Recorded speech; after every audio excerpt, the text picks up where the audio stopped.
Well, hello everyone, and welcome to News 3's Think Tank, our political news program. And our first topic is, wow, it's a juicy one. We are joined by a very distinguished guest. We have Dr. Eric Claville, Director of the Center for African American Public Policy at Norfolk State University, and Dr. Jesse Richmond, Associate Professor of Political Science and International Studies at Old Dominion University. So gentlemen, let's get right to the first presidential debate of 2020. Whoa, what a doozy. One phrase that we can probably use maybe is dumpster fire. There have been some other expressions that probably aren't suitable for public air, but what's your take on what we witnessed? I think a better word than dumpster fire is demolition derby. This was no holds barred, floor the accelerator and just smash everything you can against your rival, especially on the part of the president. You know, I'll have to agree with each of you on that, but I'll go a little step further. You know, I felt like I had to take a shower after watching that.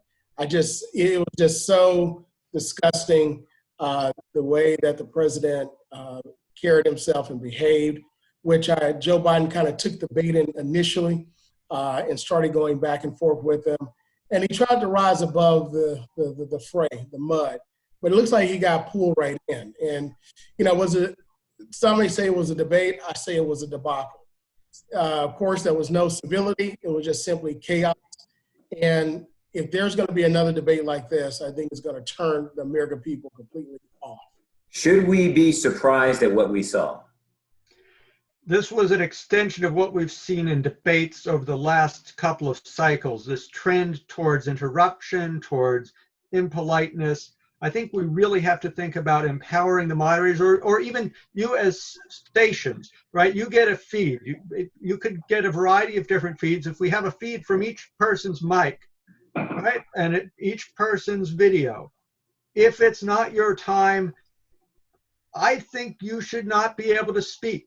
The candidates ought to be able to control themselves, for God's sake, but they seem unable to. They seem unwilling to. Strategically, they think bullying is the right approach. And we need to push back as a people and not give them the forum to do that. You start interrupting when it's not your time, you're not going to be able to interrupt because your mic is dead.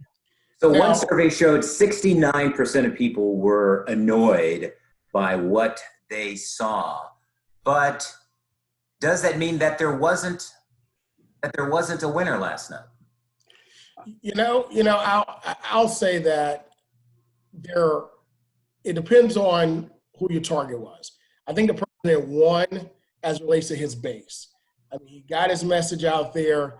He continued the way that he's been going, as Jesse stated earlier. This is the trend of debates, but I think the president has taken it to the next level. He's definitely been giving dog whistles about certain messages, but last night he used a bullhorn. He told you exactly where he stood as it relates to social justice. He told you just where he stood on groups that have thoughts about white supremacy, and he told you exactly where he stands on us having a free and fair election.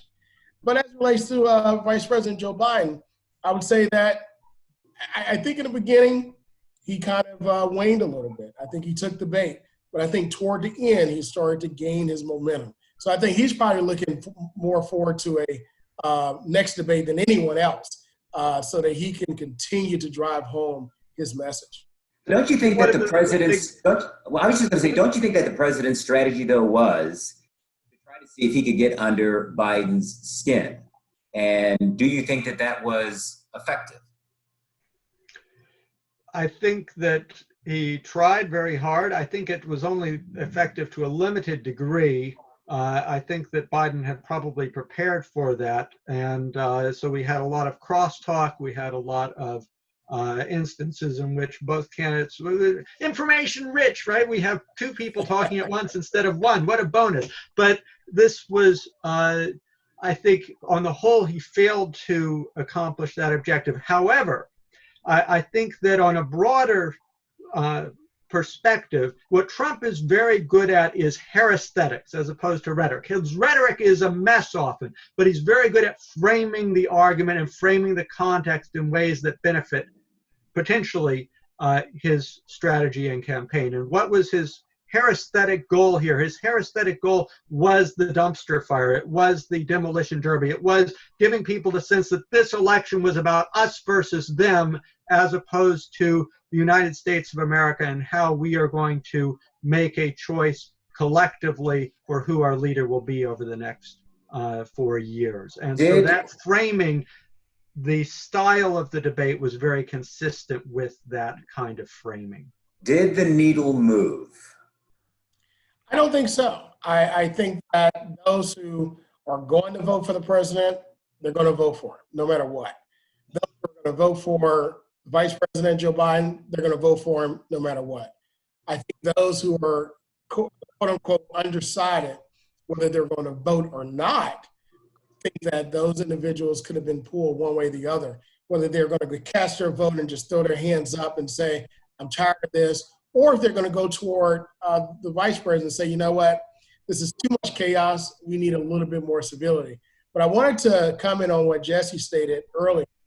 I think that the president did get under Joe Biden's skin, you know, and you saw it. But he was ruffled a few times, but then he started coming back because the president is very good at what I call whataboutisms. He uses a lot of rhetorical devices of poisoning the well, misleading, misplacing the burden of truth, and the straw man, right? So he's exceptional at that.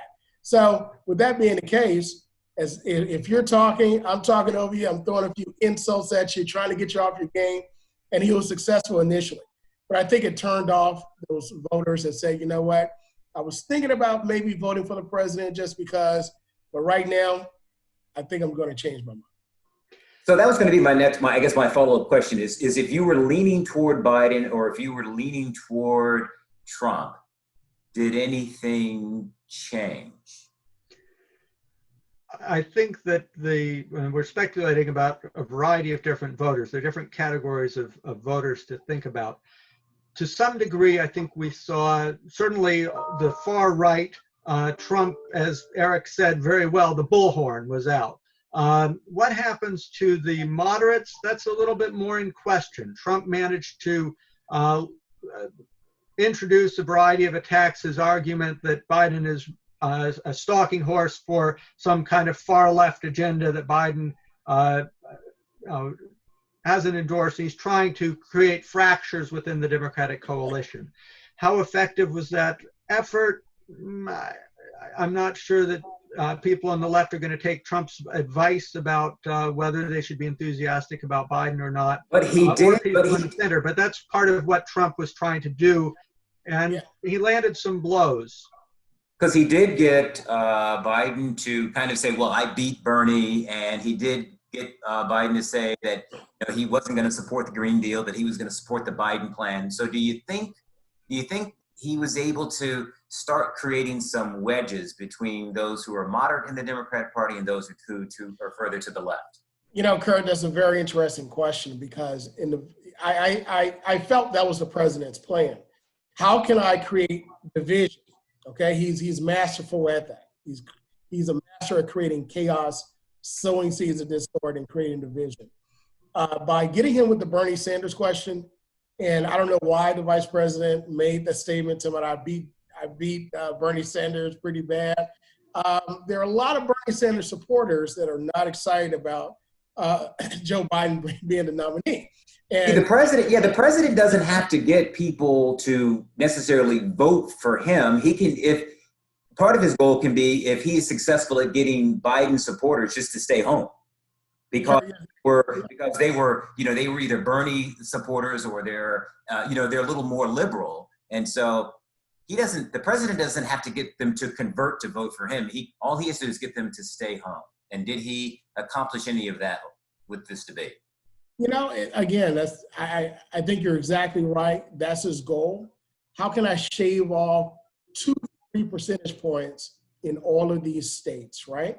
Because keep in mind, Congresswoman, very also known as AOC, she has a large following, okay?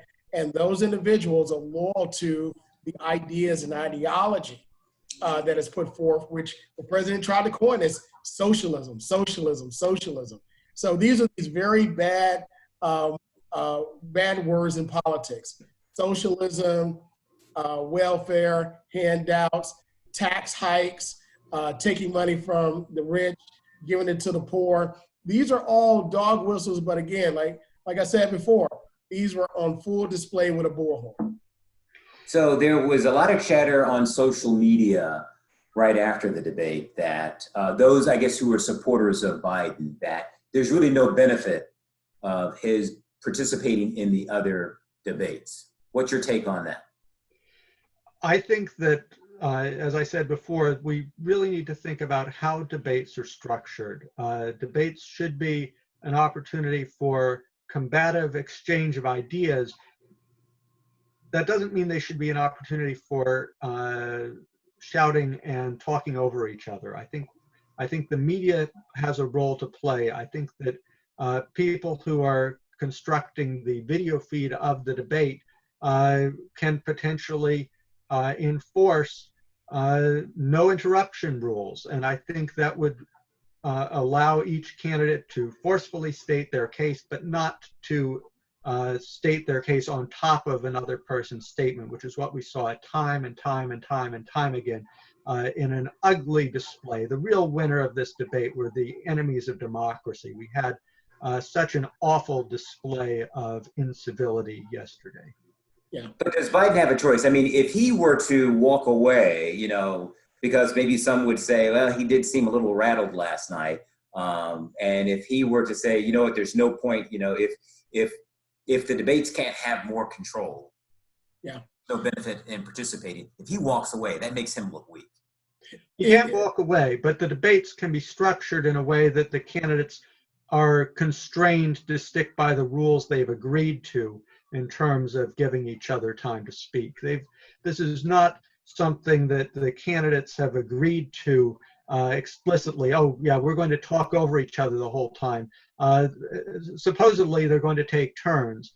That just has to be enforced. It should be self-enforcing. We should have candidates with sufficient self-control, but strategically, the calculation seems to have been made by at least one of these candidates, the president especially, but both candidates did a fair amount of talking over each other, that the way you appear strong in a debate is to be rude. And I don't think that that's necessarily true, but to the extent that that appearance is the case, there's a mediation process here. The video is going to be what the video is based on which cameras are shown, based on which mic is on.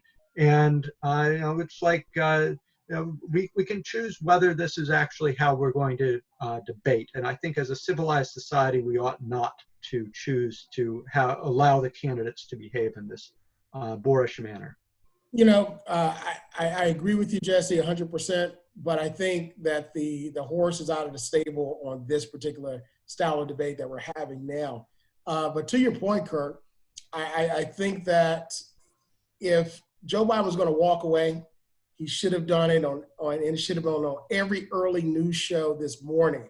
And the messaging is what Democrats have really struggled with. I would have been replaying those clips, Proud Boys, stand back, stand down and hold on, or whatever he was saying about the Proud Boys and the white supremacist groups. I would have played every clip back and forth, looped them to say, this is who our president is. There's no reason to debate anymore. This is his message, and this is our message. But I think it's too late for him to back out now because, like you stated, if he does now, he looks weak. So I think that he has to go through with that next debate.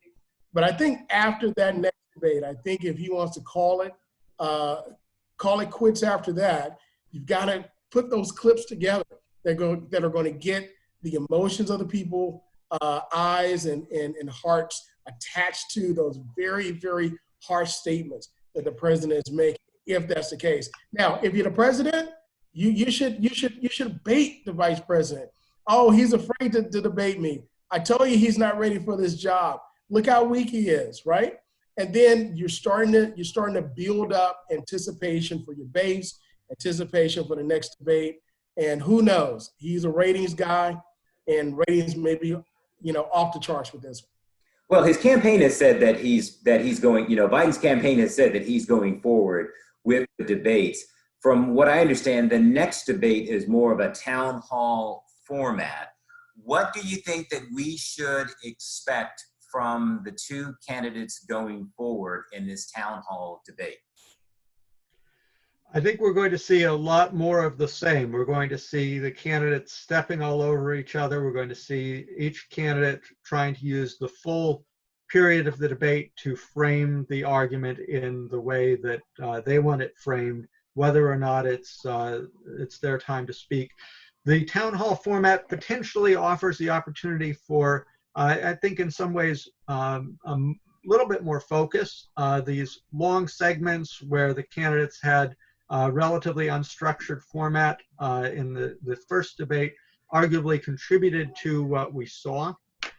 So that may make things a little bit less chaotic. But do you think we will see strategies change? Because in the president's eyes, he may see, you know what, I got him rattled, I got under his skin. So will we see strategies change? And will Biden's people need to better prepare him for a barrage of questions and interruptions from the president? Kurt, I think you're going to see more of the same. And when you mentioned the town hall format, my mind went back 4 years ago of when the president and Hillary Clinton debated each other, and just how contentious that was.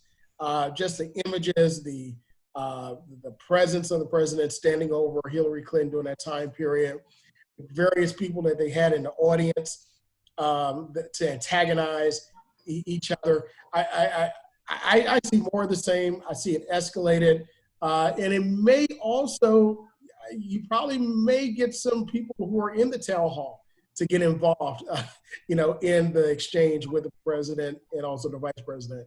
So I don't see it changing. I see that the president's going to put his foot to the pedal. He's going to continue with what's been working to get the vice president off his game. But I agree with you. If the vice president is going to go with this next debate, he's got to prepare better for this to ensure that he doesn't get caught in that web, but he rises above the mud and the fray in order to articulate his campaign. I think there's an element of better preparation, but I think it's not simply a matter of rising above. I think it's also a matter of, and this is difficult to do because the shotgun is shooting so many different things at him. But the key aspect is counterpunching on the arguments and the accusations and the framing. Both candidates have clips from this debate that they can use effectively going forward in terms of advertising. The failure to condemn white supremacy is a horrific example of the president's move from dog whistles to full-on endorsement of really dark aspects of what should be the American past. And so hopefully we will see the candidates address each other effectively and with some element of civility in the next debate. Is there anything that the upcoming moderator can learn from what we saw with what happened in this first debate? And I know that there's been some criticism of that Chris Wallace didn't have any control over the debate.